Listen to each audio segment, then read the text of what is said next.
ఎప్పుడైతే మనం చేసే పని ఎవరికైనా పశ్చాత్తాపం, నేను ఈ తప్పు చేశాను, దీనివల్ల ఈ రిజల్ట్స్ వచ్చాయి అని అనుకున్నప్పుడు మన బ్రెయిన్కి ట్రబుల్ షూటర్ ఏంటంటే కర్మ అంతా కూడా బ్రహ్మమే వ్యాపించి ఉంది, నేను puppets in the hands of destiny.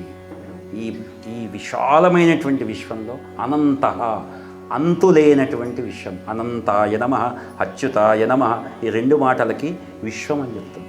అనంతం, అంతటా వ్యాపించినటువంటి ఆమ్ని ప్రజెంట్ అంటే ఎల్లలు లేని, ఎండ్ లేనటువంటి విశ్వం, ఎండ్లెస్ యూనివర్స్. అచ్యుత అనేది అంటే చ్యుతము లేనటువంటిది, అదే టైమ్లెస్ యూనివర్స్. ఈ యూనివర్స్లో అంటే ఇంతవరకు ఎంత పవర్ఫుల్ మైక్రోస్కోప్ కూడా, మానవ మేధస్సు నుంచి సృజించబడినటువంటి మైక్రోస్కోప్ కూడా ఇంతవరకు విశ్వం పరిధిని చూడలేకపోయింది.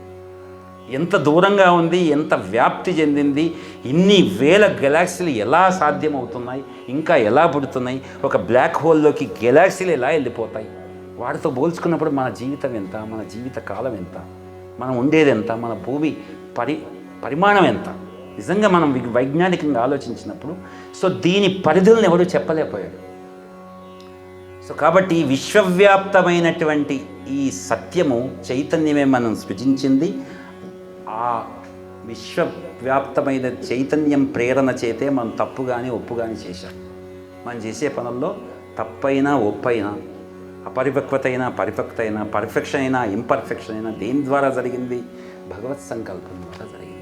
కాబట్టి ఏం చెప్తున్నాడు? కర్మ బ్రహ్మోద్భవం తస్మాత్ సర్వగతం బ్రహ్మ. ఇక్కడ బ్రహ్మ అంటే చతుర్ముఖ బ్రహ్మ కాదు, బ్రహ్మ అంటే సర్వే సర్వత్రా వ్యాపించినటువంటి ఒక సత్యం. బ్రహ్మవిత్ బ్రహ్మైవ భవతి.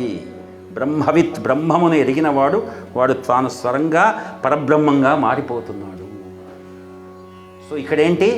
ఈ విశ్వవ్యాప్తమైన చైతన్యం ద్వారానే మనం మంచి కానీ చెడు కానీ చేస్తున్నాం. కాబట్టి ఒక దశలో పాపం పుణ్యం అనే ద్వంద్వం ఉండదు.